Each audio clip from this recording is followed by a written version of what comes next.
Israel ini bisa dibilang otak dari negara-negara besar, yakni Amerika, Inggris, maupun Ukraina. Dia juga bisa menyembuhkan orang stroke, tapi bukan itu saja, brother. Dia juga bisa menyembuhkan orang yang mempunyai disabilitas. Hey everyone, gue Jan Sumping, selamat datang di Room 31 bersama Fahmi.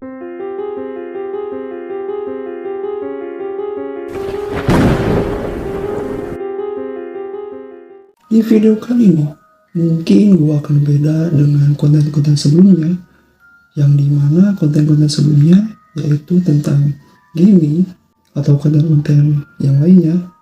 Tapi sekarang gue ubah dengan konten-konten tersebut menjadi tentang pembahasan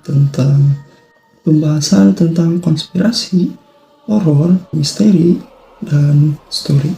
Jika kalian suka dengan video-video tersebut, silakan subscribe dan nyalakan loncengnya. Di video kali ini, kita akan membahas yang lagi rame-ramenya di media sosial, yakni kemunculan Mesias, yang dimana kemunculan Mesias ini dianggap wakil Tuhan bagi umat-umat Yahudi. Sebelum kita bahas tentang kemunculan Mesias ini, mari kita kenalan dulu siapa sosok Mesias ini, sampai sosok ini dianggap sebagai Dajjal menurut agama Yahudi. Kata Mesias ketika diterjemahkan ke dalam bahasa Yunani maka memiliki arti Kristus, sedangkan dalam bahasa Arab lebih dikenal dengan kata Al-Masih. Menurut umat Yahudi, Mesias ini merupakan seorang Dajjal atau seorang anak wakil Tuhan dan akan membawa keselamatan bagi umat mereka, bangsa Yahudi.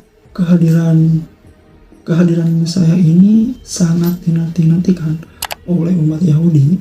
Mesias akan memimpin orang-orang Yahudi menuju kemakmuran. Dalam Alkitab Perjanjian Lama dituliskan bahwa Mesias akan mengumpulkan orang-orang Yahudi yang terserak.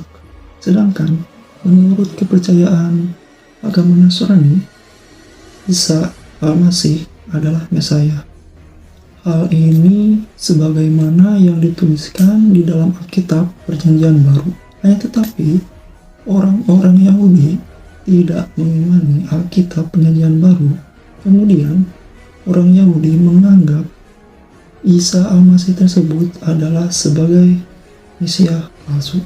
Sedangkan menurut pandangan Islam, Mesias itu disebut juga Al-Masih.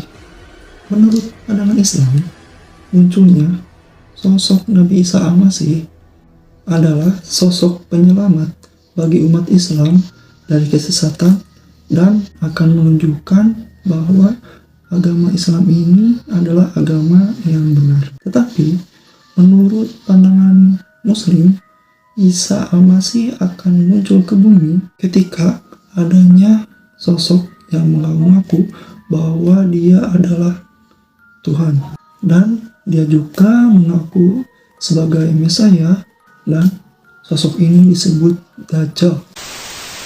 Ada beberapa tanda menurut pandangan umat Yahudi yang dimana Mesias ini adalah sosok Mesias asli.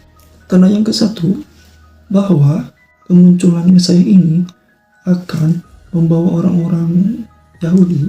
Jadi umat Yahudi akan menggembor-gembor bahwa dengan gagasan Israel Raya, ataupun mereka menyebutnya dengan Eretz Israel, yang membentang dari sungai Nil, dari negara Mesir sampai menuju ke sungai Efrat dari negara Irak. Ini adalah Israel Raya yang mereka impikan. Ini adalah tanah Mesiasnya bagi umat mereka, dan di kawasan inilah sosok Mesias ini akan muncul. Tanda yang kedua ialah kembalinya orang-orang Yahudi. Jadi orang-orang Yahudi di belahan dunia akan pindah ke Yerusalem Palestina seperti Amerika, Australia, maupun Ukraina. Mereka akan pindah ke Yerusalem atau Israel, lalu mereka bakal membangun pemukiman baru karena itu adalah tanah yang dijanjikan oleh Mesias kepada umat Yahudi, dan mereka akan melakukan genosida. Genosida itu yaitu melenyapkan bangsa orang-orang Arab seperti Palestina. Lalu tanda yang ketiga ialah membebaskan tanah suci Yerusalem dari tangan Goyim. Jadi Goyim ini adalah sebutan orang yang bukan Yahudi. Maka dari itu bangsa Amerika, Inggris ataupun Ukraina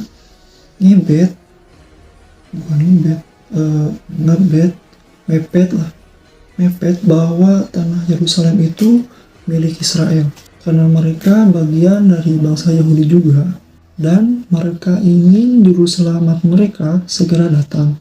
Lalu tanda yang keempat, kembali membangunnya kuil Sulaiman. Nah, ini yang masih belum terpenuhi, brother, karena untuk memenuhi tujuan mereka tersebut, mereka harus membangun kuil Sulaiman.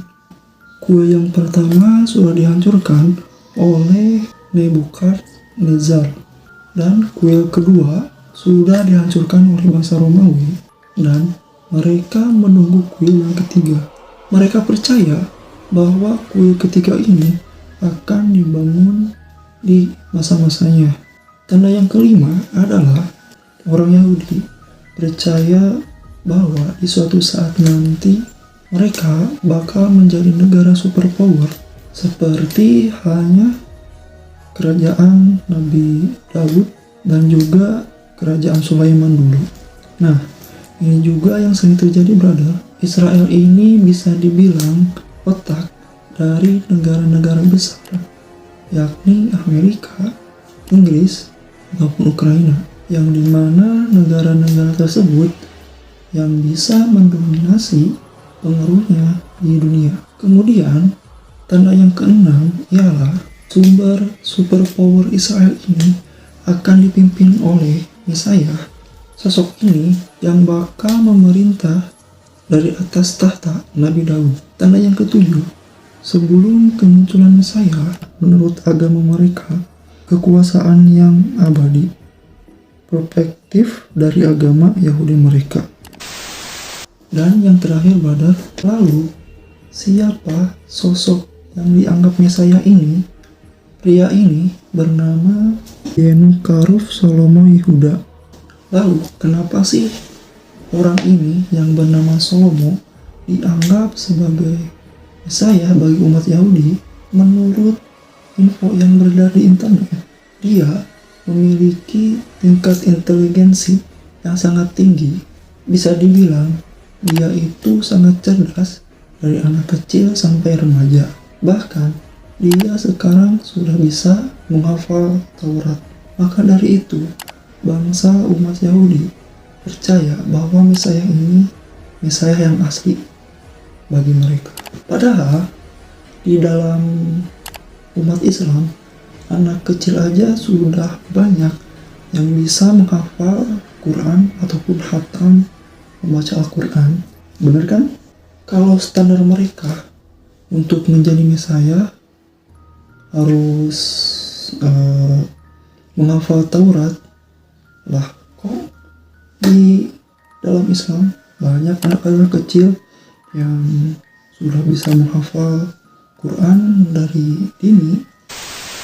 Dia itu powerful banget, brother, yang dimana dia itu bisa menyembuhkan orang sakit dari berbagai penyakit.